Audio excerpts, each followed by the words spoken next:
Good evening. I'm Eleanor Ingersoll, president of Queen Village Neighbors Association, and welcome to our March community meeting. The purpose of this meeting is to bring all of you, our neighbors, our constituents, the ability to interact with the people that affect our way of life and the things that are going on in our neighborhood, and for you to be able to ask questions and get answers from our elected officials, specifically tonight. And to give you an overview of the program, we are going to hear from State Senator Nikil Saval on legislative issues and constituent services. Mike Harris will be joining us. He's the executive director of the South Street Head House District, and it's very exciting to hear about the concept of South Street pedestrianization this summer. And then we will have a chunk of time with Councilman Mark Squilla to discuss quality of life issues.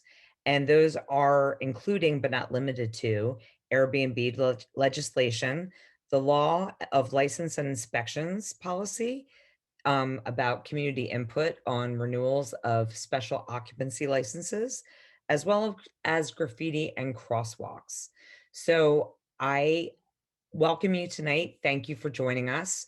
And without further ado, I'm going to hand it over to our newly elected state senator, Mr. Nikil Saval, to update us about legislative issues. Senator. Thank you so much, Eleanor. Thank you, QVNA. I'm really excited to be addressing my home RCO. I live in Queen Village. I live on the 500 block of Queen Street. Probably know or have seen a lot of the people who are joining this call. So you probably see me struggling to get my toddler to daycare in the mornings on time. But anyway, I am very excited to be here. So I represent the 1st Senate District, newly elected last year. The 1st Senate District obviously includes Queen Village, but it basically is all of Center City and South Philly east of Broad Street. It also runs up through the River Wards, includes the Art Museum, Fairmount, Brewery Town, and runs southwest along Passyunk all the way to the airport. So it is really the geographic and commercial heart of Philadelphia, among the most diverse districts in the state. I am the first Asian American senator in the Pennsylvania Senate, first South Asian in the legislature. It is we'll mention it is obviously a bleak day for many of us, Asian Americans, people of color, just people who have been dealing with this wave of violence, and I, just couldn't have to, observe that. And so one thing about our district is it is very diverse. It is growing with immigrants and new immigrants in particular. That is one of the reasons Philadelphia is growing at all. And so I ran partly at least in part to drive investment and development in our district, but to do so in a way that is equitable and preserves the rights of people, especially low-income people in our district and our state more generally. So I'm excited in this session to serve as the chair of Urban Affairs and Housing. That is a background that I have, or a little bit of expertise that I have. I was a journalist. I think you may have just heard my toddler. That was a journalist for the New Yorker and the New York Times, writing about housing and architecture and development. So I've served as the minority chair. I'm also on the Appropriations Committee, so I've been going through budget hearings. So on housing, we have a number of different initiatives that has been a focus of ours legislatively. We have introduced recently, along with Senator Vince Hughes, a moratorium on evictions and utility shutoffs. I'm sorry, excuse me, evictions and foreclosures for 60 days after the end of the governor's pandemic declaration, emergency declaration, a bill to help, a mortgage deferral bill for people who are struggling with their homeownership costs, a legislation around sealing of eviction records, just generally ways that we want to keep people in their homes, especially during this pandemic. There is a strong connection between housing and health, and I believe that housing is a human right. So those are things that we're working on in the near term, and we can discuss some of the long-term legislation that we're working on as well. On the appropriations side, we've been going through budget hearings and, in particular, wanting to defend the governor's budget proposal. He has proposed routing a good amount of new funding through the fair funding formula, and in wanting to increase funding, especially to districts like Philadelphia's, which have been historically underfunded Pennsylvania is one of the last states for equity in education funding, and so we really want to fight for and increase funding to our most underserved districts, and also work with the American Rescue Package, the recently passed stimulus package, to ensure that funding is equitable as well. One bit of bipartisan success that we've enjoyed in our first few weeks in office is we were able to pass unanimously some rental assistance with regards to the last CARES Act package that passed in December. I introduced an amendment that eventually passed in the House that makes it easier for our state to distribute funds across to counties that can distribute it quickly, including Philadelphia. So some people may know that last year the state failed to distribute its rental assistance funds and money was left on the table. $100 million went to plugging budget holes. I introduced legislation that will make it easier for the state to distribute that money and ensure that it goes to people in need, especially in our city.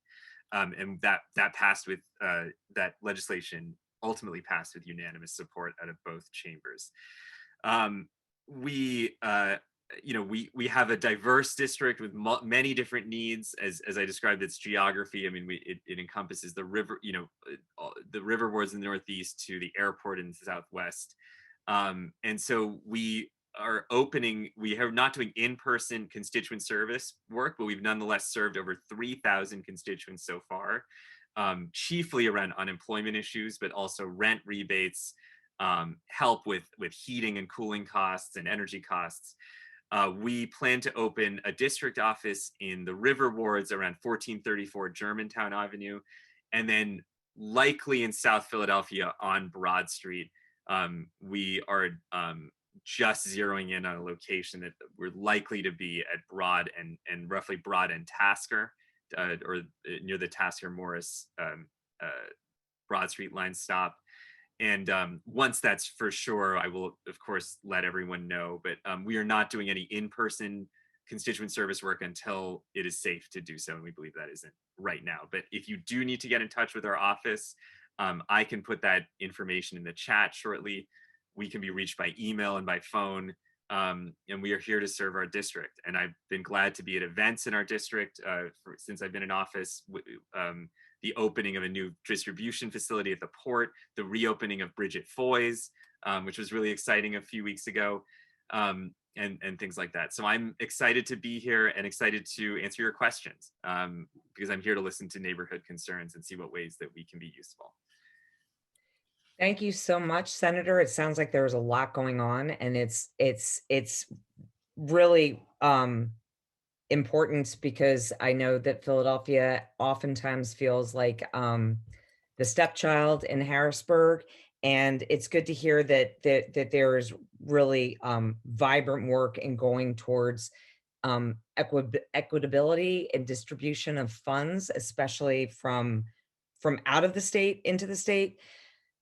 Can you comment at all about education and getting our schools ready for a hopeful potential opening in September? Absolutely. So, yeah, I mean, I know this is on the minds of so many, so many people in our city, but that includes parents, educators, everyone wants a return to in-person learning in our school district and our school systems across the state. We, as of course, as you know, some for K through 2 schools, K through 2 education is in part open for people that elected for hybrid learning. There are some hiccups we should note. I mean, Mayfair Elementary, this came out today, did have have an outbreak. They're closing for a period, so it is not a perfect. It's not ideal opening scenario, but that is because of the fact we are still at high levels of community spread of our pandemic, and the ultimate solution is vaccination of our educators, which was preceding vaccination of overall of our community. So I think that is the ultimate solution, but we need also just funding. We know that we have facilities that are not up to par, that have needed lots of work even pre-pandemic. So there is some funding in the new American Rescue Plan for that. There is also facilities funding that is being promised. There's a separate piece of legislation. There's infrastructure spending that is going to be passed by the or proposed by the Biden administration soon enough. So I think there are a number of different ways that we are going to attack the facilities issue and ventilation issues that we all have in our school system. So that is a huge part of it as well.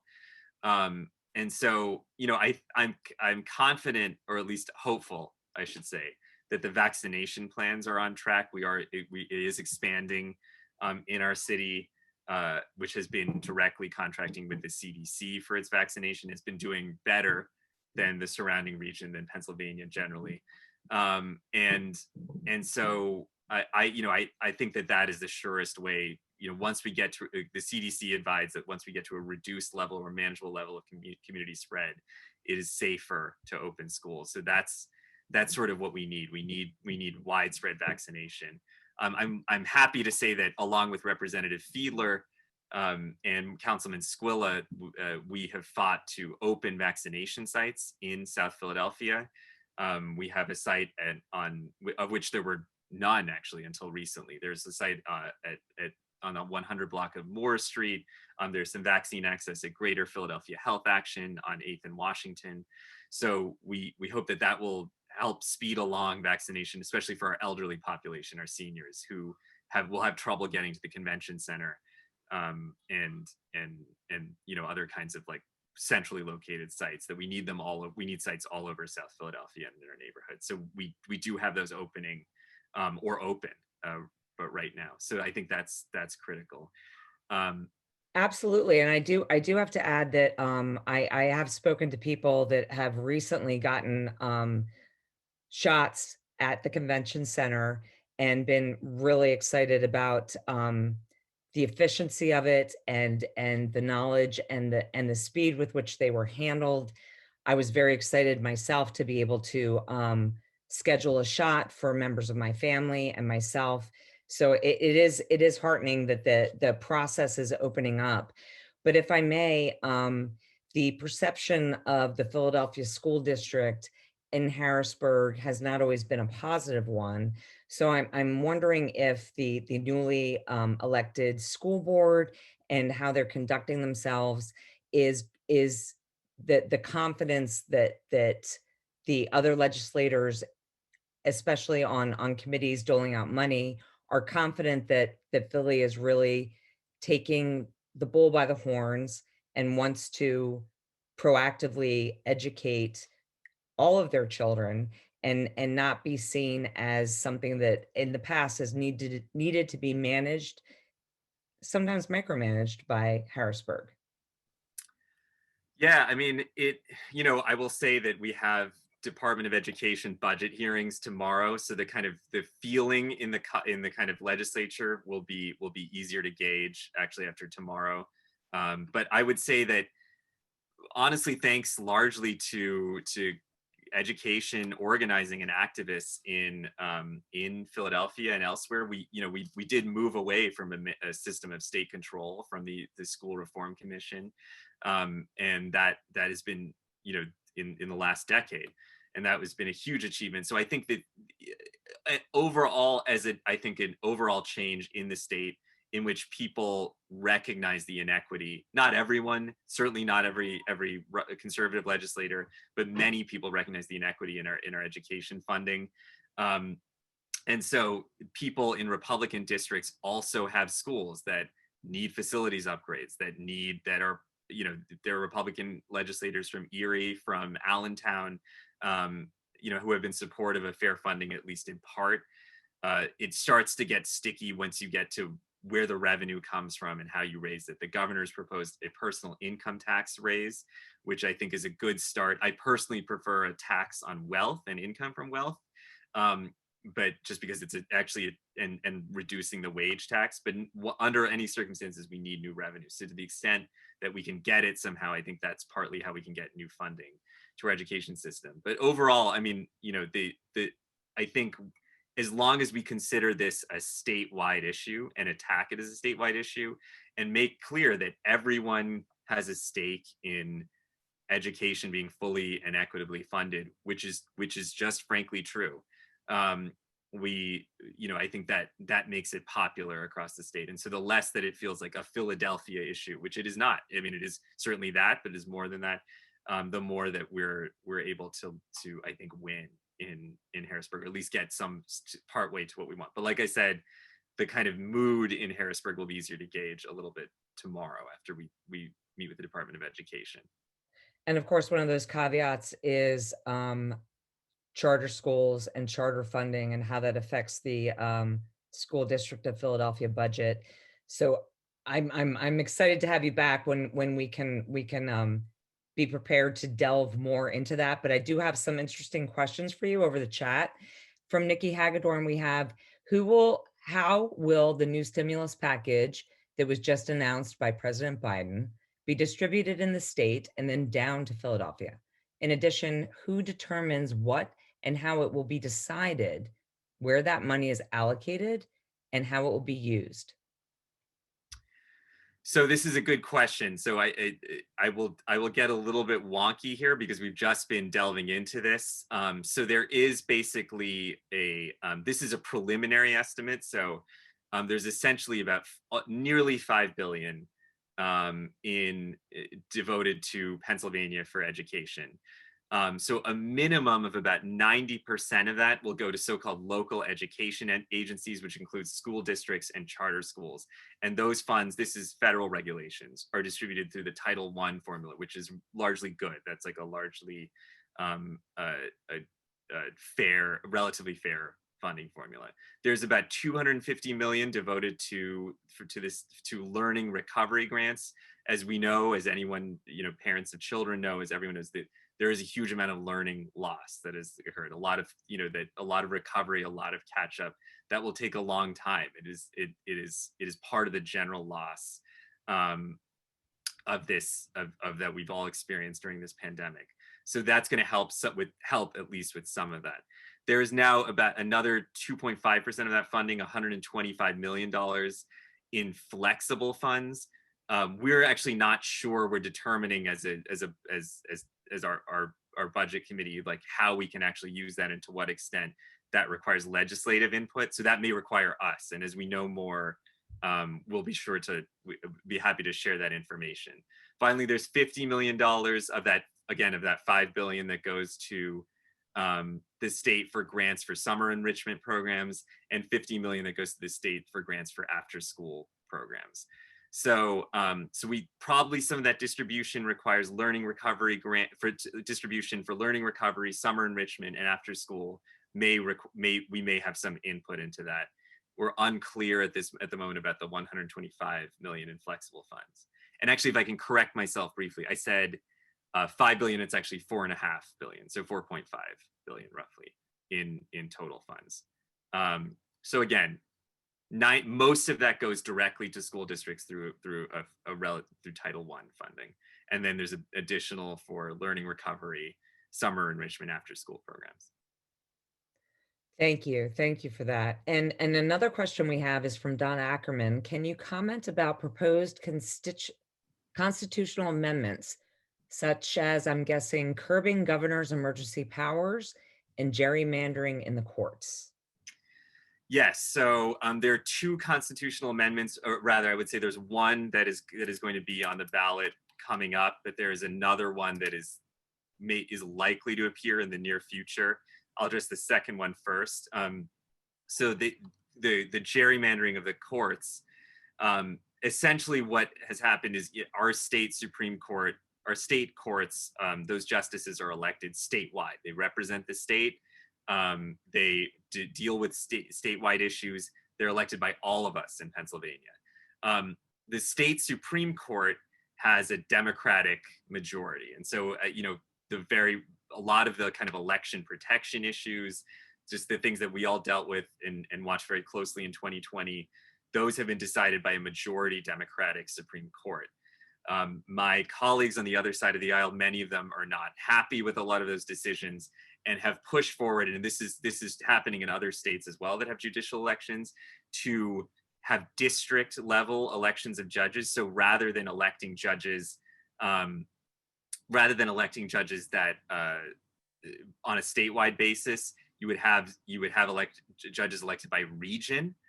So, which is patently, I think, absurd and unfair, and many of us feel that way as well. Why would you have statewide judges that rule on statewide issues elected by district? But the other point of it is that that is likely to produce a more conservative or Republican majority on the state Supreme Court in particular.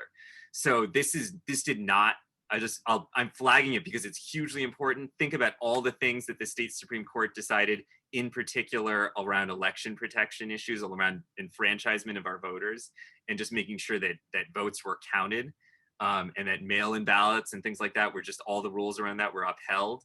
That is all at threat if we suddenly switch the way our judges elected, and other things as well, environmental protections, labor protections, things that end up going to the courts routinely. Those are all at stake right now if that happens. Right now, it did not have the votes to get through the Pennsylvania legislature, to become an amendment. Legislation has to pass the legislature twice, so basically both chambers in two separate sessions. It did not happen, so in time for it to be on the ballot this spring. But it is a huge priority of the Republican Party, and it's just something to be aware of. And as soon as it becomes real, and hopefully it will not, and everyone should call my Republican colleagues and fight against it, work through fair districts, work against this. But it's not going to happen this session, but it may happen in the future.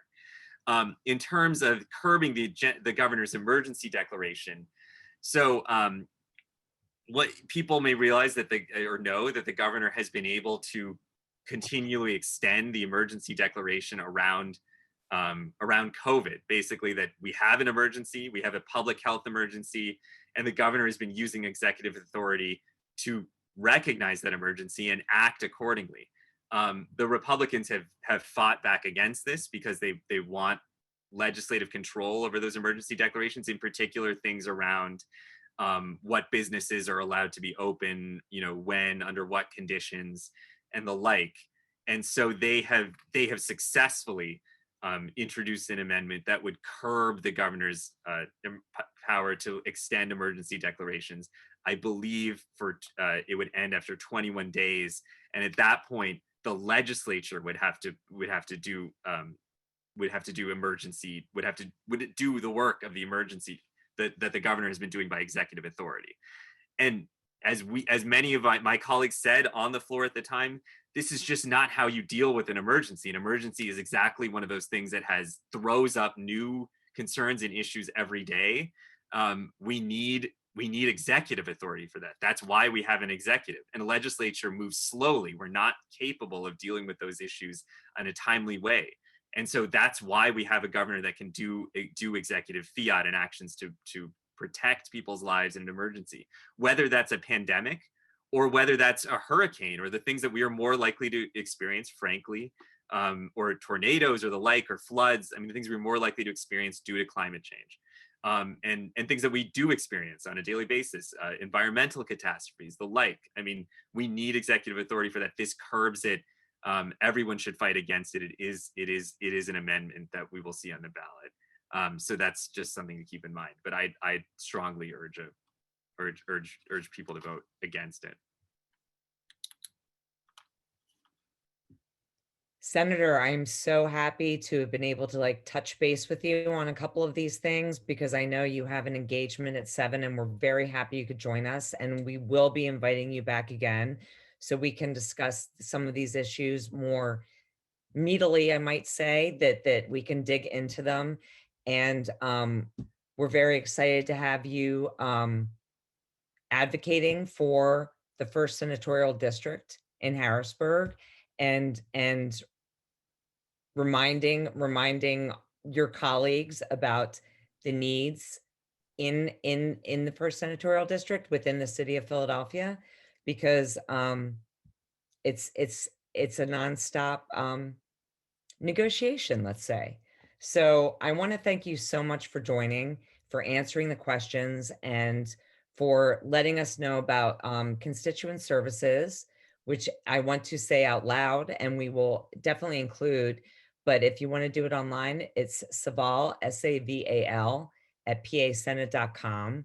We thank you so much for joining us. We look forward to seeing you again, and have a lovely evening, Senator. Thank you, Eleanor, and thank you, everyone. And I look forward to seeing everyone. I'm in the neighborhood, so I mean, you'll see me at Wekiko and in Mario Lanza and everywhere. And when it's safe, and weather permitting, dining out and the like. So anyway, I love our neighborhood. Excited to be here and addressing all of you. And it will assuredly not be the last time, and I hope to come back soon. So thank you. Absolutely. Thank you so much for joining us, and we'll see you again soon. All right, and my best to all of you. Bye, Lucy. Bye, Councilman Squilla, and bye, Mike. Take care. Thank you so much. Well, I appreciate you putting in your questions, and we're able to answer them with the senator, and we will definitely have him back so we can have a more one-on-one and more specific questions asked. But it's very good and heartwarming to hear about the initiatives being addressed, and the agenda, and the issues being laid out in priority of where he's putting his priorities. So the next step of our community meetings tonight goes back a little bit to the micro, and we're talking about the summer and what's happening in the neighborhood around the summer. Mike Harris, from the Executive Director of the South Street Head House District, is joining us to explain the concept of the pedestrianization along South Street this summer. So, Mike, I'm really happy to have you here. The weather is teasing that it's going to get warmer. The streeteries, as we know, have their not licenses, but their permits have been extended through 2021. So it promises to be a vibrant season of spring and summer, and even fall, when people can get out, see each other safely, go to restaurants, especially with some of the restrictions being lifted by the governor. We're excited to hear about pedestrianization, and also I'll be keeping my eye on the chat for anyone who has questions. So I give you the Zoom floor, Mike Harris. Great. Eleanor, thank you for having me tonight. I really appreciate it. And I got to say, State Senator Saval is a tough act to follow. So, thanks for, and certainly Councilman Squilla is a tough act to proceed. Anyway, thanks for getting me in. I do appreciate it. I did want to say one thing about what I want to mostly discuss, but is about our pedestrianization concept. But I'm, open to any questions or feedback, and you can certainly put my email in the chat, and so people can get a hold of me. But what we have been talking about, and I do want to say that it was said I was unveiling a plan. I'm not quite unveiling it. I think I'm more introducing it than anything. Tonight, we have been last summer, as many of you know, and we appreciate the support with the streeteries. We closed the 700 block, the 400 block, different blocks for outdoor dining. And those were very positively received by both the restaurants and the patrons and neighbors, would come up to us afterwards and say, why can't you do this all the time? So that was kind of some of the feedback we were getting last year.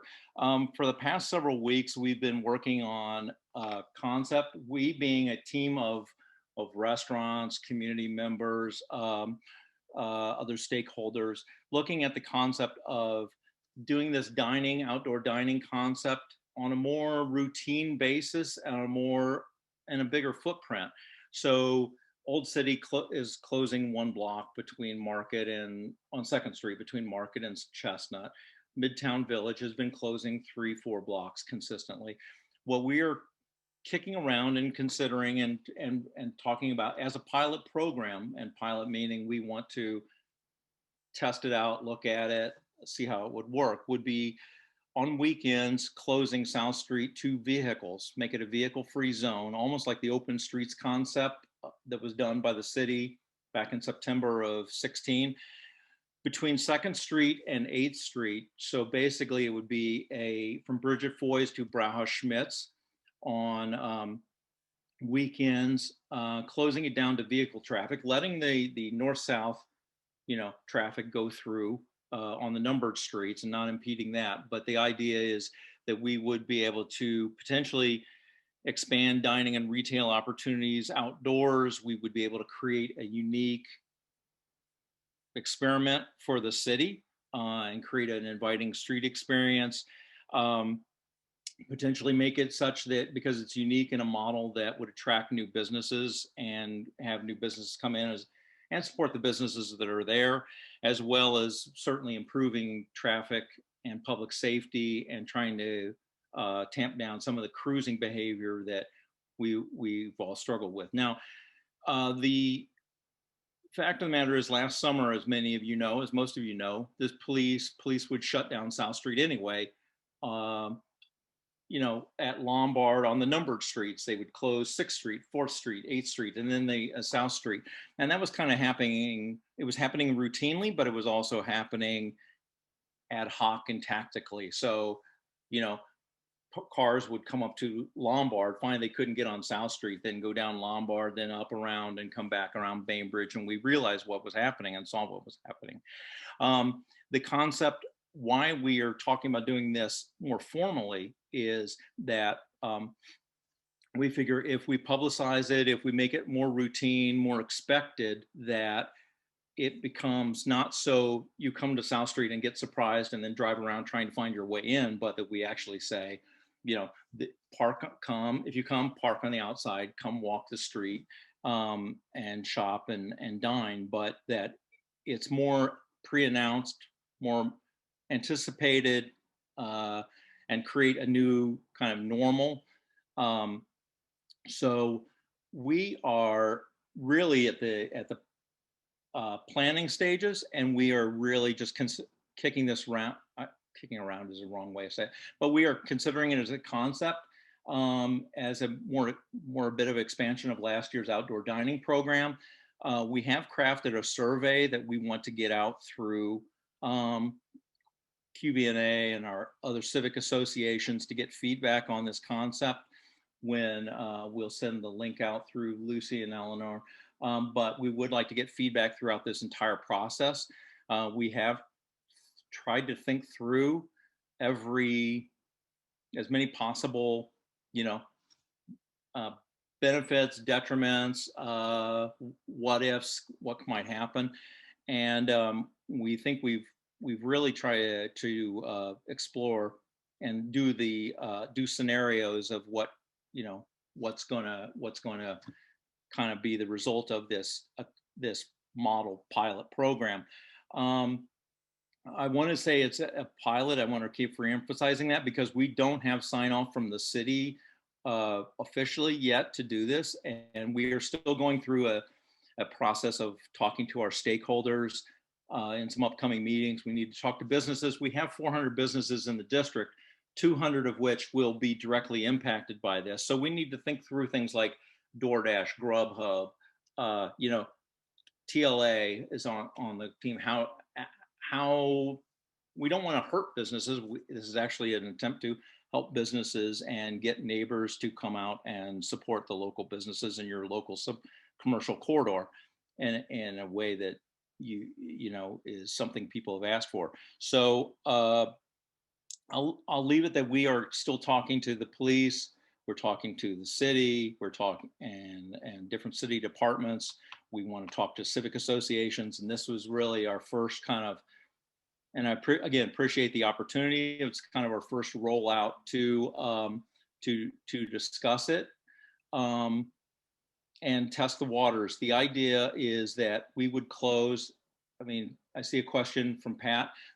The question is that the concept right now is that we would close Friday at noon, basically Friday 11 a.m. and would carry that through to Sunday at midnight. So about 72 hours of South Street blocks being closed. The reason for that is we've talked about like setting up and breaking down every day, but it's much more consistent and easier if we set it up and leave it up, and then work around the logistics of deliveries, trash, access to the businesses. And this will require a lot of public relations, messaging. Again, we working with the parking operators and working with parking discounts. One of the things that it's always struck me for the years I've been doing this job, is that the parking lot of 300 plus spaces on the other side of the South Street footbridge, it has about, like I said, it has about 300 spaces. On a Friday night at about 10 or 11 o'clock, there may be 10% of it full. There may be 30 to 40 cars over there. So imagine if we were able to work it out where people would park, we would work to get cars parked over there and people would come across the footbridge. I realize there's a lot of questions, probably a lot of questions about it, but it's, and we certainly want to engage with and get feedback from you, from our neighbors, from the businesses, but we needed to start kind of, introducing it, getting the concept out there, start getting feedback as part of our feedback process. And again, lastly, I'll say, did I say pilot? Yeah. The idea was that, we are going to monitor this and manage it. It's not just closing the street and then everybody, forgets it, set it and forget it kind of thing. I mean, it would be managed. It would be programmed as much as we can. It would be, and we would be watching it and monitoring it. So if we needed to adjust, we're perfectly expecting that, that maybe we take a block off, or maybe we have to do something within a block, and each block will be different because some are retail heavy, some are restaurant heavy. Each one needs to be addressed in its own kind of way. So anyway, I will. So Mike, let me ask you, because it sounds very exciting, and it's actually wonderful that we have Councilman Squillen who can maybe weigh in on this later. But correct me if I'm wrong, it's a pilot program that will basically pedestrianize South Street between 2nd and 8th for weekends in the summer. So, and as I continue this, I'm asking, is that May to, is it Memorial to Labor Day? Is it May to September? Like, what I'm tentatively, what are you thinking? Yeah, again, none of this is set in stone. I mean, we meet on a weekly basis and work around and kick around these ideas and discuss them. We start out with like a May through August. But because the reality is I'm not telling anybody anything they don't know, that in September and October, we still deal with some of the conditions and issues that we're dealing with in the summer. So right now we figured between May and October as a test of this, but that is subject to all the variables I talked about before. That if it's harming business, if it's harming the neighborhood, if it's causing more harm than good, then we would probably pull back on that, and shorten it up. But I think it needs to kind of really run at least 3 months, June, July, and August. But we really kind of right now would like to start May to October. Yeah. So you've alluded that this is not set in stone, that there are some probably some thresholds to cross. Mm-hmm. What are those? If this is to begin in earnest in May, what needs to happen? Is there any aid, support, advocacy that the neighborhood can do to see this happen? The best thing the neighborhood can do is come out and have dinner on the street once we do this. And I'm not serious. I'm not kidding. I think part of the success will be measured by the businesses, doing well during this and not being harmed, whether they be restaurants or retailers. But again, I mean, is it going to happen? Or I realize that there will be assessments running throughout, but is it set to start? And if not, what needs to happen for it to have a start date? So So I think the reality of it, to speak honestly, as always, will be that we need to get a sign off from the city. So we're meeting with streets department, transportation department, the police department, the commerce department. I mean, this is not, we can't just go out and throw up barricades and say the street's closed. You know, this has to be highly coordinated and logistics. So, and I've been keeping the councilman's office up to speed on this, and part of these plannings. Anyway, the point being, I don't know when. I'm hoping sooner rather than later we would get by the end of this month, let's say. I would love to get a go for it kind of authorization from the city. I guess what would help is what are the reservations? Why hasn't the city signed off on it? Like what are to this is a wonderful carrot to be dangled, and I think the majority would be in support of seeing this happen and enjoying the street as a pedestrian walkway. So as you're maneuvering this through the city, what if you can give people an idea of what the boxes that have to be checked, or what kind of support can be offered via feedback from the neighborhood for this to happen, so it's not just Well, on the shoulders of SSHD. yeah, well, I'm not going to jam up Councilman Squilla's inbox any more than need be, but I think if you sent emails of support to the councilman's office, that would certainly help. You know, I mean, I don't have an answer because there are no boxes to check necessarily. I mean, we're trying to figure this out of what's required. You know, who has to sign off on this? How do we get to the green light of this? This is a new model that hasn't been done for a long time, if ever. So we've been working all summer and for the last year with a working group with the city about street closures, and like we do on the shambles and street closures around. But there's no template. I'm not trying to be dodgy, but there's no template for, you know, getting. I think we've got to get this meeting scheduled next week, and we want to talk and find out that exact question you asked, which is, what gets us to yes, Mhm. you know. And I wouldn't portray it as that anybody is resistant or hesitant about it, as much as it's sort of a new thing that, you know, who has to sign off on it? Is the parking authority? Is it streets? Is it transportation? You know, who's got the final call on this? To say go forth and do good. I don't know. Hopefully Councilman School will be able to answer it, because we we need more flexibility in trying pilot programs just like this. And we need to be able to empower neighbors to advocate for things and where to go to advocate for those things. So it's safe to say that Councilman Squilla's inbox is bottomless. Everyone can access it and let him know how you feel. But as long as Streets is going to do its best to ensure the safety of these closed streets, to um, the motor traffic that's been a problem over the last couple of years, especially this past summer. And I do want to say that there are some questions for you, and I don't want to let them slip by. But no, hold on. I'm sorry. any dates you have on Heirloom Market in Um, the I'm going to date myself, in the old Starbucks, not in the old Blockbuster location, because you know we're a tight neighborhood. Everybody talks.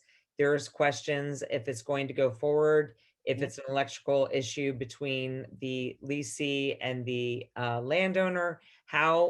What can you tell people about the the carrot that is Heirloom Market?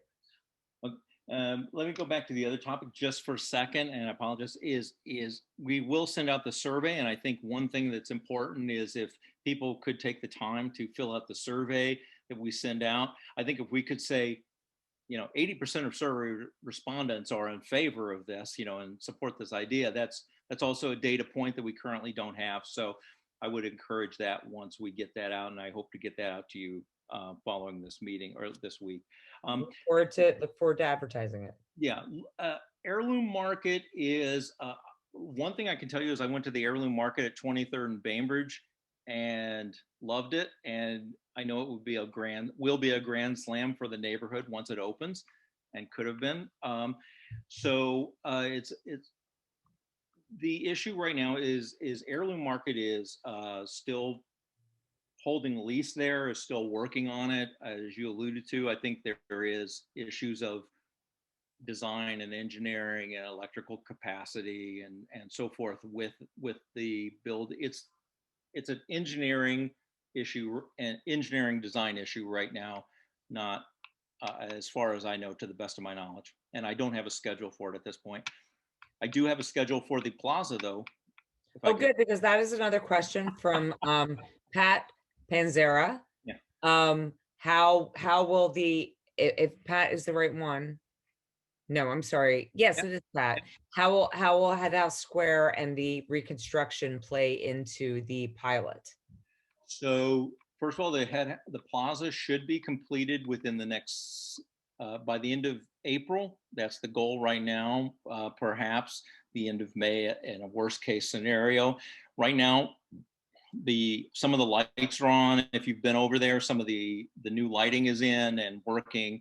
We're painting the pavilion. The last aspect of it is the asphalting, and that's been totally weather dependent. It needs to be warmer to do the asphalting, which will be the final step of this.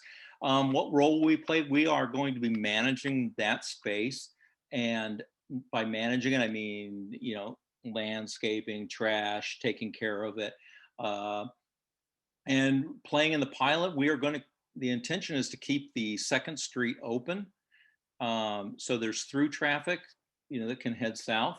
And we don't want to bollock things like that up, but we're still working through how we will manage the plaza, whether we need to have folks out there, overnight in the evening or what have you, but it is going to be, it doesn't have a direct role in the pilot other than it's going to be accessible like to foot traffic like other places, and there will be 30 parking spaces there. I know there's a lot of confusion.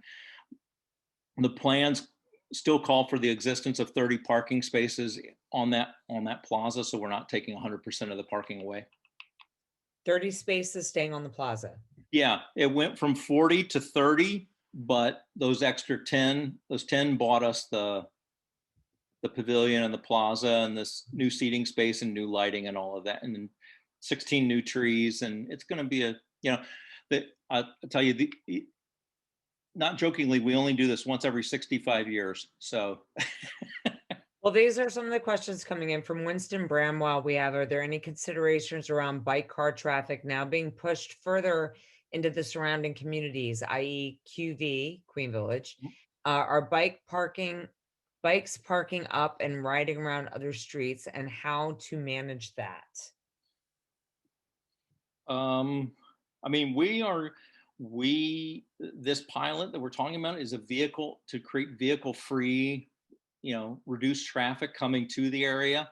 Ultimately, now, will it happen automatically? No, but will take 3-4 weeks and some experience. Yes, I think we have to acknowledge that and brace for that. But we are not oblivious. We, being the police and others, are not oblivious to impacts on Bainbridge, on Lombard, and so that's all part of the consideration and planning of how, if this domino drops, what happens, to the other dominoes.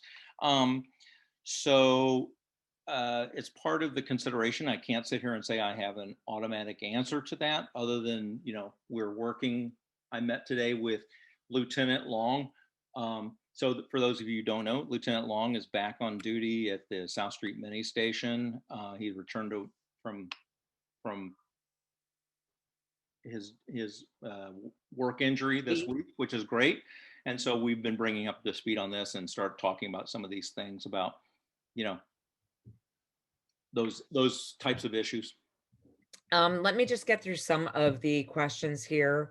And it's tough. And again, there's always concern about parking because it is, and Mike, you and I have discussed this, that a lot of development along South Street has absorbed parking lots. So there is an understood overflow into the streets and neighborhoods around South Street. Scott Denlinger asks what additional parking arrangements are being considered in order to ensure that the parking traffic overflow doesn't negatively impact the nearby open streets, such as Front. Yeah, thanks, Scott. The area has lost, my data information is we've lost 25% of lots and parking spaces and our capacity to development, and the conversion. Um, I think I mentioned, parking is going to be a key component of this, but we have surface parking lots. We have the one across the bridge. We have a couple lots at Abbott Square and over by Stella. So part and parcel of this is this messaging and trying to get discounts. Actually, Target Park has been very good about getting us some discounts for local restaurant patrons. And so the idea is that, get people, let people know where they can park, give signage and so forth. And you can park at these places and, pull in and it, we can't force anyone, but that's the goal is like, come here, park here, walk here kind of thing. Yeah. Exactly. I'm scanning and I think we covered most of the questions. And Pat Panzera, to reiterate, was asking about the closures on South Street only be in the evening. No, they would be from Friday afternoon till Sunday at midnight. Yeah. And we covered the plaza and we've covered parking. And I just want to make sure we got everything here. There are a lot of questions about Heirloom. You got to tell Heirloom we're ready for them to come. So hopefully whatever issues need to be worked out, be it electrical or otherwise. Mhm. I will let There, Heirloom. and this is from an anonymous attendee, and we always prefer names so we can always engage each other more. But I will go out. I will put this question out this time. Anonymous attendee asks, I wonder if anyone can offer some insight to the large number of vacant storefronts along South Street between Second and Fourth Streets. Are rent rates for the neighborhood the cause? And before I put that all on Mike, it is important to remember that there's no sweeping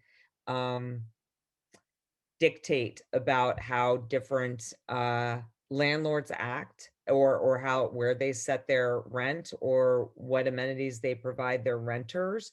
So it's always a tough question to ask, and I will hand it over to Mike for more, but it's not a clear cut quilt that blankets the district. It is a menagerie, a mosaic of different landlords, different priorities, different properties in different states of existence. So it's definitely not an easy question, but I will still point it to you, Mike. Well, I think you laid it out pretty well. You answered it pretty well. It's not a one size fits all. It's not a one answer. I know it's like this is the reason these places are vacant. It's not that. Every individual, every property is individual. Every owner is an individual, and we have some that are easy to work with and cut deals. We have others that don't. We can't force anybody to do that.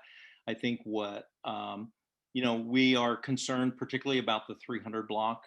Right now, it's highly vacant between Third and Fourth, and that's the block that needs a lot of attention.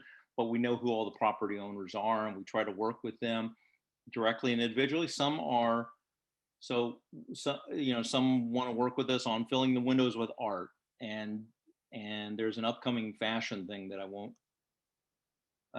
preview. But basically, there's things that, and there's others that we have trouble getting a hold of and talking to, and certainly moving. And so we try to look at each property individually and get in touch with the owner and work with them to see where they're at on it and feed them leads. But you're right, it's sort of a building by building kind of work. I can't point to one issue, rent or state of location or anything like that. Some people own multiple properties, some people only own one property, and so they'll treat that differently than they will multiple properties. So, And one last question before we move on to Councilman Squilla, Mike. Pat Panzera also asks if there's an update on the Downey's property. And I understand that question because I moved here when I frequented it when it was kind of a flagship, and it's gone through its trials and tribulations, but it's a beautiful spot. It was also, as I understand from Marge Schernicke, neighborhood activist for decades and lifelong Queen Village member and former member of the Queen Village board, that it was a site for community activism, especially in opposition to the Crosstown Expressway. So I can understand the special interest and engagement with Downey's. and it's St. Patrick's Day. And it's St. Patrick's Day, and the lights are dark in Downey's. Yes. So the timing is right. I don't know what I can say other than I believe at this point the condition of the property, it's probably, and I can't speak for the owner or anything like that, but it seems to me it's a tear down kind of situation. I don't know that. When I was in it last 3 years ago, it was in pretty rough shape. And you can see it kind of falling apart from the outside. We talked to the owner. I talked to the owner on a fairly frequent basis. He's a local person, but he is actively trying to either sell it or develop it. We have Councilman Squilla who's going to mute himself. He's wanting to get in. I will shut up. Before we go to him. But my point is that I think it's I don't have a solid answer for it other than it's actively being looked at either for development or for sale. But I think it's an incredible location, Riverview, anchor lots, and hopefully someday it can return to a Downey's like, at least a restaurant or something there on the corner that is a gateway kind of property for the district. Well, Mike, I thank you. And Councilman, before we go to Councilman Squilla, Mike, I really want to thank you. It's good to know what developments are happening along South Street, how neighbors can support or frequent their favorite places, how they can get excited for the pedestrian possibilities. And as soon as that survey is available, we will blast it out and ask as many people as possible. Everyone here tonight can pass it on to friends, family, acquaintances, and let's support this new chapter and this new experiment for South Street, because it is one of the lifeblood arteries of our neighborhood. Thank you so much for the time. I really do appreciate it. And I live in the community, as you know, so this is important to me. There's my email, but you already know how to get a hold of me. Thanks for the time. Thank you so much, Mike. We'll see you again. Bye. Take care. Councilman Squilla, it's great to have you. Thank you for having me. Excellent. I'm going to take my mask off. I apologize. I was out at a rally, unfortunately, for the woman who were killed, the Asian massage parlor folks, and they just had a rally here in Chinatown to support each other and to really talk about the challenges that we have when people are able to think it's okay to hate and do crimes like this, and that it should never be tolerated. So I just wanted to start with that. I know it's not what the meeting's about,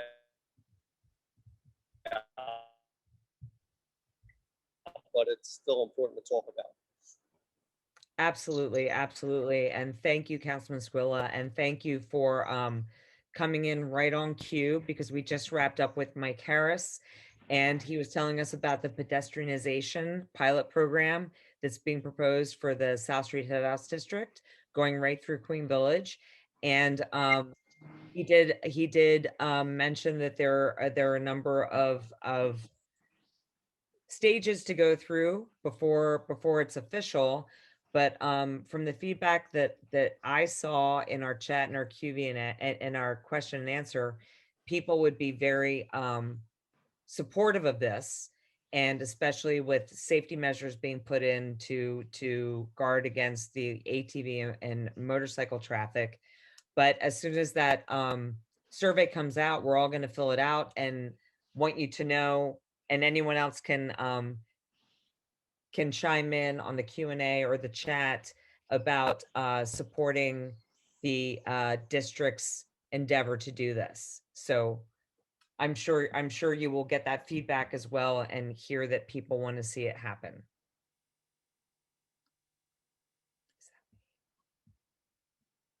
One thing I can say about Queen Village, and most of the community don't think there'll be a lack of outreach from our constituent base, which is a good thing. Exactly. So as we advertise tonight, and there are many things to talk about, but just some key points that have been circulating as of recent are the Airbnb legislation. I know the Philadelphia Crosstown Coalition has grave reservations about that. The law or the language around the license and inspection policy that seems to be cutting community input out for special occupancy licenses and their renewals, and graffiti and sidewalks. So before we get to all of those, I want, if you would care to update us about the Airbnb legislation and where you stand on that. Okay, I introduced it several weeks ago. We had the hearing last week, and then we held it, and we're going to have another hearing April 19th. So what the legislation actually does is we've been getting a lot of concerns and complaints from people throughout the city, especially in my district, where you have these Airbnb rental units, and they act like sort of hotels, but they're in residential neighborhoods. A lot of them are single family homes. And what happens is the people come and they rent these places. They don't, they're not neighborly. They have parties. And most of the problems, especially during COVID, when people couldn't go out anywhere, they were renting these homes and just becoming party houses. And so the neighbors had to deal with it. And then with the trash outside, it doesn't matter what they trash is, they would put the trash out. And so what we, as the city are looking to do is to regulate these, to make sure that they're responsible, to make sure that they are accountable, and that we as a city are going to have each one who does become a short-term rental will have to have a permit and a license. And then the booking agents would also have to pay a fee and also have a license. And therefore, we'd have recourse to go after these people if they do happen to violate the current regulations, that they will lose their license and no longer to be able to be used as short-term rentals.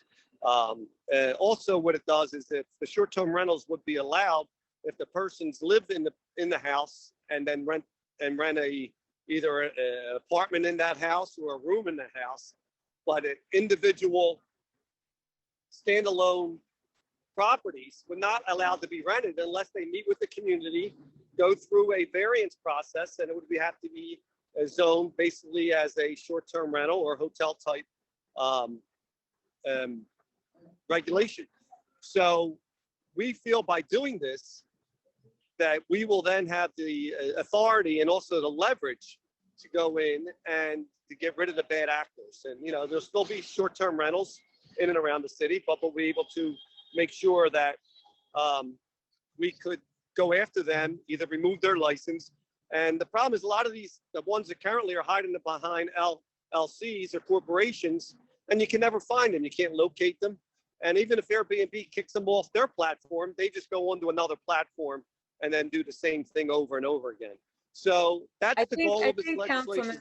I think, Councilman, if I may, the overriding theme here, because this also goes into the special occupancy licenses, is that for a myriad of reasons, not even pre-pandemic, is budgets of cities like Philadelphia and manpower in cities like Philadelphia is constrained, and a lot of responsibility falls to the neighbors and the registered community organizations like ours to advocate for things. So the I it seems like one of the turning points here is that the neighborhood organizations are empowered to give the neighbors voices, to feedback to council members, to city government about what needs to happen.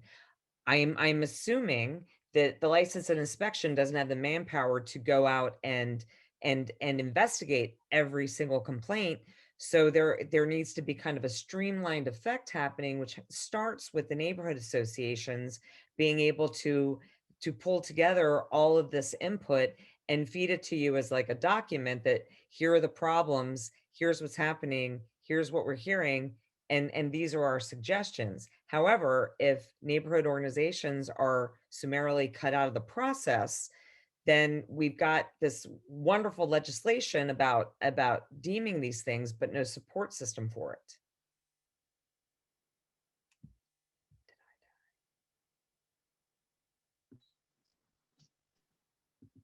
Did my I lost. did you Yeah, I lose think me you or went did off I for a little lose bit. you?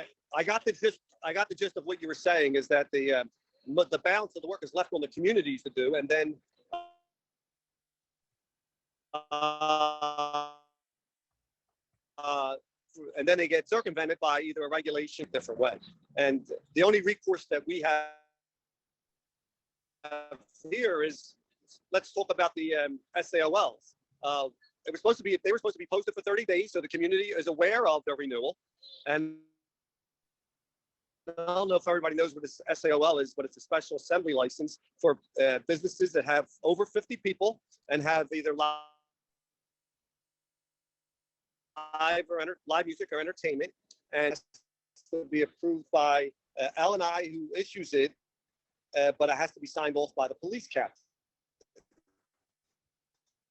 And the reason for that is that the captain would know, or and then they could bring them in or deny their license based on the issues and concerns for that property. So what had happened is, though, there's supposed to be a 30-day posting, and then the captain would have to sign off on it. The Department of L&I put regulations in there. The police department had 10 days to respond, and if they didn't respond in 10 days, it would have been automatically renewed. So that was a challenge. But the other challenge was that the posting was 30 days. So the 10 days and the 30 days ran at the same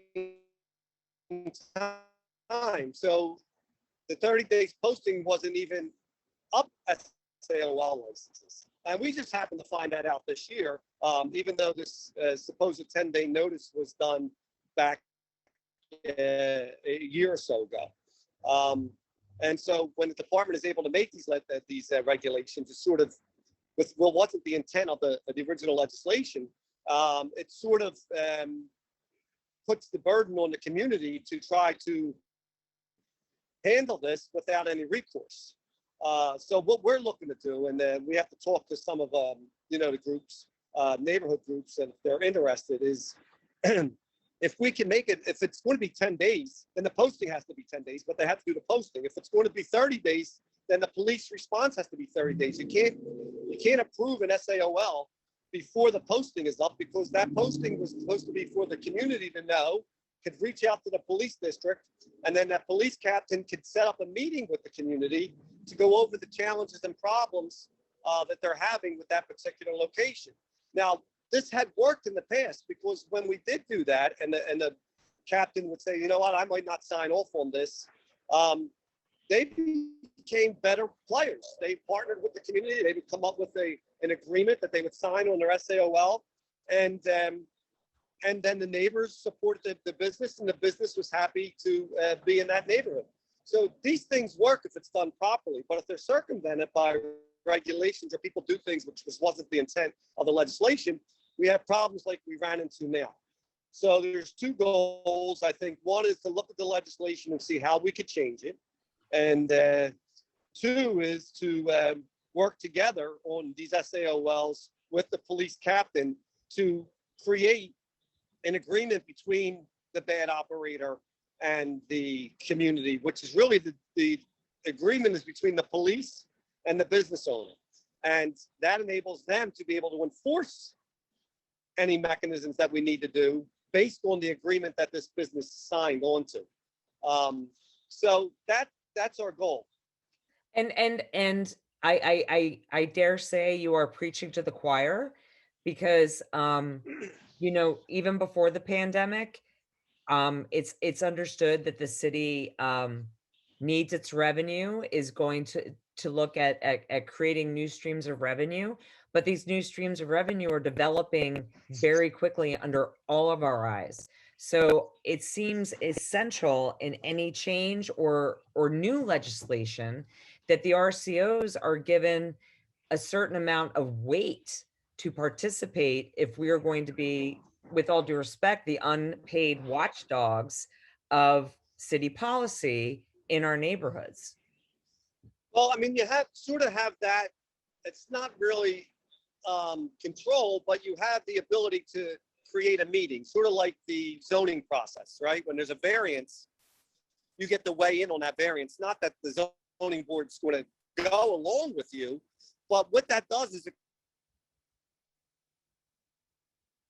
creates an opportunity for you to work with that. So the same thing would happen here. I mean, they will never create a law and say you have to be approved by the community for you to get it. Oh, I understand that, but I'm taking advantage of your internet pauses, but I completely understand that. I am not advocating creating a tyranny of neighborhood organizations deciding what happens and what doesn't. However, there needs to be more of a collaborative effort to support these endeavors for the better good.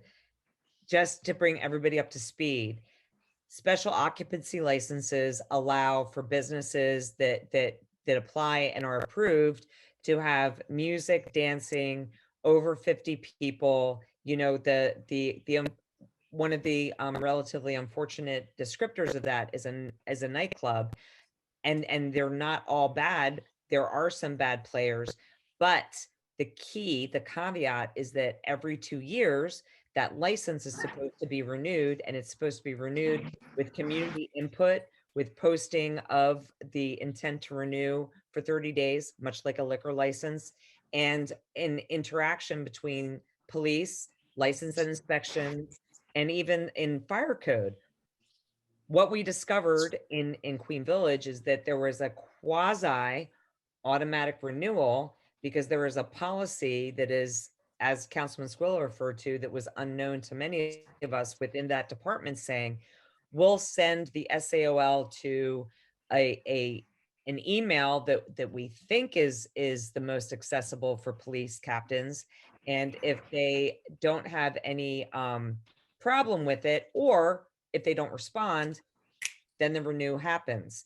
And that is where, when you've got your neighborhood advocates working to steer things, to protect things, to work with business owners, to support neighbors, are kind of summarily cut out of the process.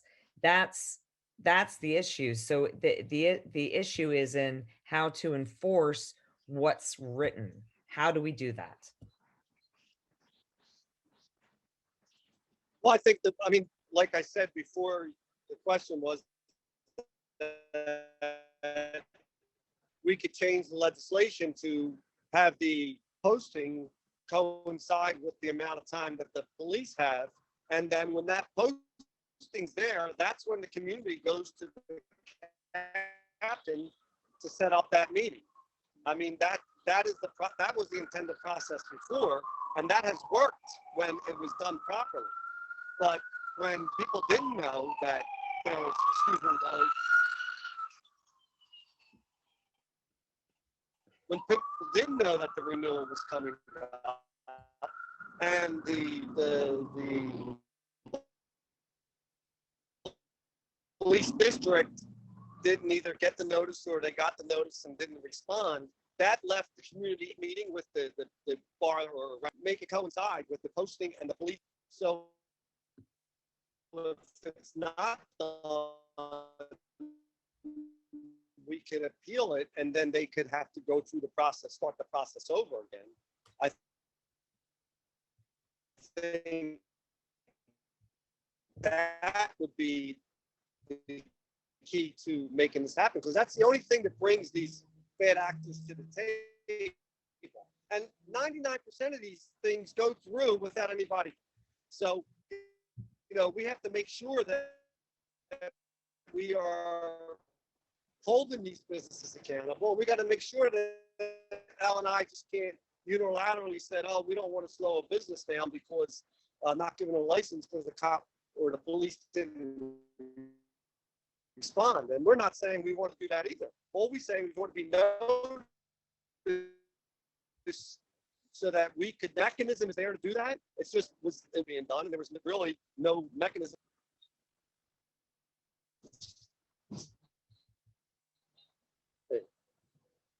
Can you hear me? So Councilman, you are there. There are a lot of pauses, and if you find a good spot to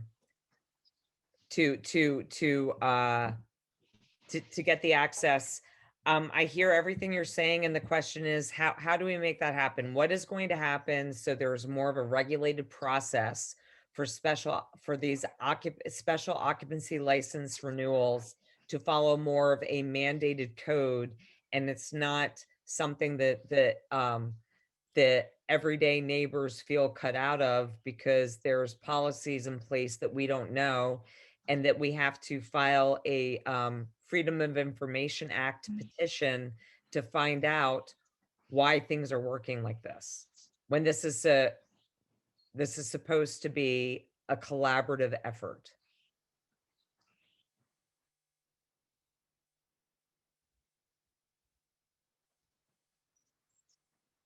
We could do this, so we could introduce legislation to change it.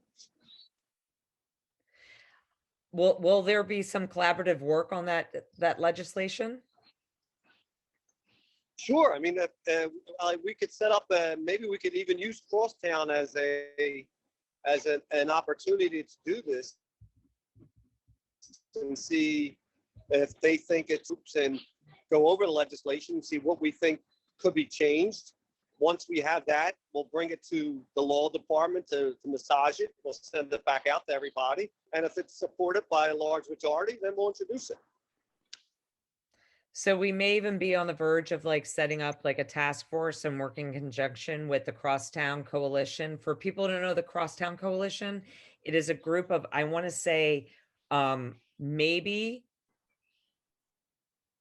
30 plus, maybe 40. I'm not entirely sure, but it's a network of community organizations that band together on issues that affect a broad base of neighborhoods. So the Crosstown Coalition, we could work with them to bring ideas and task force prerogatives to you, Councilman. Yeah, I think it's a great idea. I'd be happy to come to a meeting and discuss it and see if I don't think you want everybody on there. You might want a group of 5 people to sit down and look over the legislation and hash it out, and then, present it to the Crosstown Coalition as something they would support. You're never going to get everybody on the same page, but then we could work through the introductory process. L&I already explained to L&I that we want to change the bill, so they're aware of it. And and I think it'll be sort of like the process we're following right now with the Airbnb legislation. Going back and forth with questions and seeing what amendments we could put into the legislation, what we need to take out, and at the end of the day, it'll work. And it might not have everything in it that we want, but we'll get something passed that everybody could be happy with. Excellent. And I do have to, I will definitely follow up on that with you. I do have to refer to a question that was put in a little while ago from Neil Contest. And he does say that it's a problem plaguing everybody. And I'm going to start here with how Neil refers to the watching of trash being collected and maybe not always being thorough in picking up everything. But then he makes a very good point that once once bags are not making the trash truck or things are falling out of them, and then it comes to debris on the street, which of course leads to street cleaning. And as one of the major cities in the United States without street cleaning, he says it's a crucial part of quality of life in any city. If the streets are dirty, then people feel more free to just toss their litter on the street since there's so much already there, and it just steamrolls from there. What can be done about all of this? And if I if I hear one more time that this city doesn't have any money and can't afford street cleaning, I'm going to scream. Neil, I hear you. The city can't afford not to clean streets, in his opinion. And it's an understandable opinion. I agree 1,000,000%. I agree 1,000,000%. I love it. This is something I've been fighting for since I got in office in 2012. We finally got it in the budget last year, and they cut it out because of COVID. I already submitted to the administration to put it back in. We got a lot of money from the federal government. Our deficit was only $450 million. We're getting $1.4 billion. We could use that money for the one-time expense to get the equipment to clean these streets, and then use our tax revenue in the future to sustain it. It's a no-brainer, if you ask me. Trash, lighting, there are two things that I believe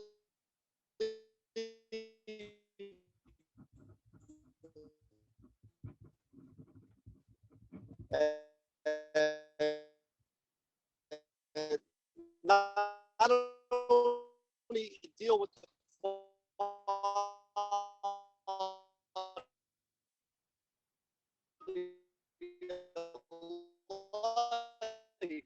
but also induce and people trashy and not lit. If they allow their community to be dirty. So I already have sent a memo over to the MC if they put it in the budget or not, but we will continue to years to finally get it in there, and then it got taken out in a week. So it was in the March budget, and it was taken out when they did the new budget in May. So I will continue to advocate for that. I strongly agree with it, and exactly everything he said.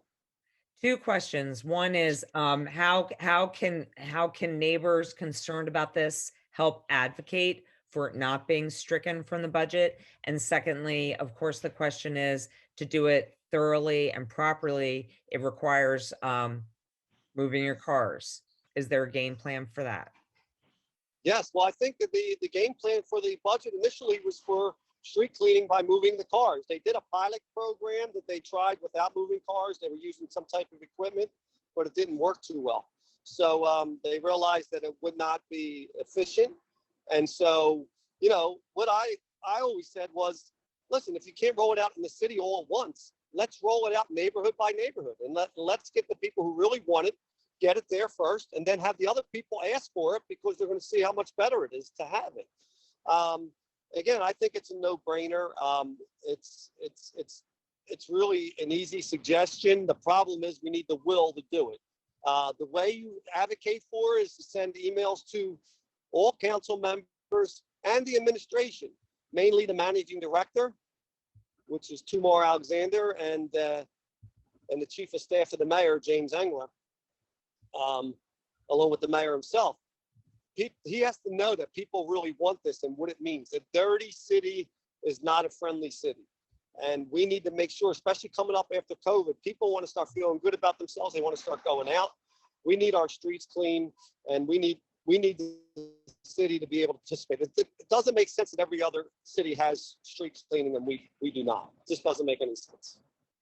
So, Councilman, if I'm hearing correctly, there is an opportunity here for Queen Village to be a center of pilot programs with street cleaning, with closed streets on South Street.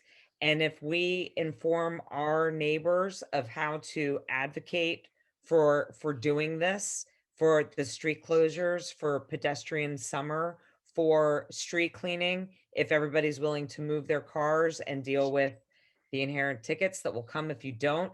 I have been here since since they used to ticket my car when I didn't move, so I know that pain. But we would be very excited to be part of the process in continuing to sustain and improve our city with the walkability, with the street cleaning, with the management of Airbnbs, and with the participation in the special occupancy licenses and their renewals. Is it fair to say that we Well, I don't. have your support as well? Oh, yeah, yes. I don't think it'll be a pilot for Airbnbs or a pilot for SAOLs. They'll be citywide, so you don't need the pilot for that. But maybe street cleaning may be, and the walkability of South Street may be something that is piloted. Well, Mr. Councilman, I am checking to make sure that I haven't missed any questions or concerns.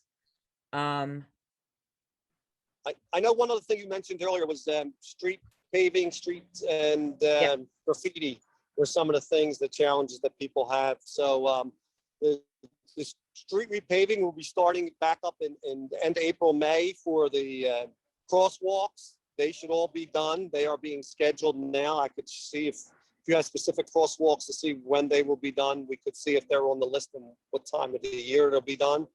The graffiti, the city did a pretty good job up to this winter. They really got behind on the graffiti, and we had a meeting with Clip last week, and they said they think they should be caught up by May also with clearing the graffiti. So but I mean, it'll continue to happen. We just need to stay on top of it. And, we got a little behind as a city. And so we need to, once we catch up, we need to continue that. And I'm checking to see if there are any more. There is concern about the dirt bikes and joyriding, especially after the recent incident on Broad Street. We have addressed that a couple of times, but it wouldn't hurt to reiterate. Yes, and we're looking. We're looking at the budget this year to actually increase the budget for an ATV detail. I know it's not going to be popular with some folks, as the conversation of defunding the police, but we need to have resources for them to be able to enforce these type of activities that relates to the ATVs, to the robberies, and the resources just to do it. So there's been talk on council, especially with the ATV details, is to really look and see how we can keep these going. You can't do this once a week, once a month, and have it go away. It has to be done consistently, day after day after day, for it to work. There's a lot of members of council looking to support that. So that'll be very helpful. And as you refer to the street paving, is there going to be any follow-up work on spots that were missed, chunks of unevenness that we have? Yes, I know there was. Village? Right, and there was one on 3rd Street too that was never even finished. There was a sinkhole or something there that they had to cut out and never did it. So yeah, that'll all be done. And if you want to verify, if you want to send us a list of those inspected and then fixed, I'd be happy to forward that over to streets to make sure that, I'm sure it's on their list, but we could reiterate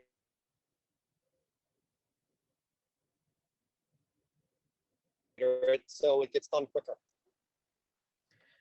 Well, Councilman, I want to thank you so much for joining us. We've got a lot of information to pass out to our neighborhood, and they can forward it along about the L&I changes, the special occupancy, hopefully city verbiage changes, as well as emailing council members, the managing director, the chief of staff of the mayor.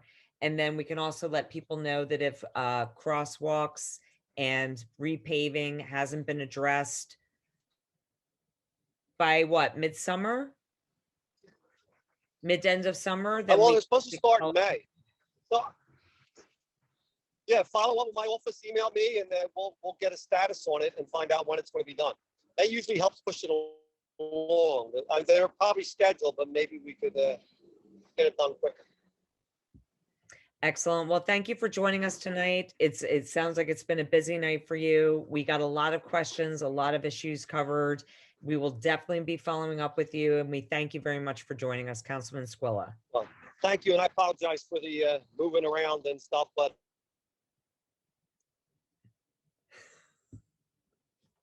thank you for always being there, and looking forward to continue working with all of you. So have a great night. Thank you, Councilman. Bye-bye.